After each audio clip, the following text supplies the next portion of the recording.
Now, let me tell you a very, very simple analogy, all right? It's just like today, how many of you learn how to drive a car, right? I believe most of you know how to drive a car, or you own a car and you're driving every day. But if I were to ask you in a twisted manner, do you actually know how the carburetor of a car works?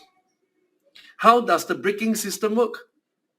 How do you know each time you step on the accelerator, the fuel that you burn never turn into big inflammation, big flames of fire? How do you know all this?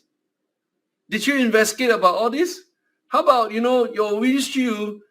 What happens if a little pebble hit on it? Do you check how much pressure it can hit? Will it burst, crack, and the glasses fly across your face and your face completely scarred?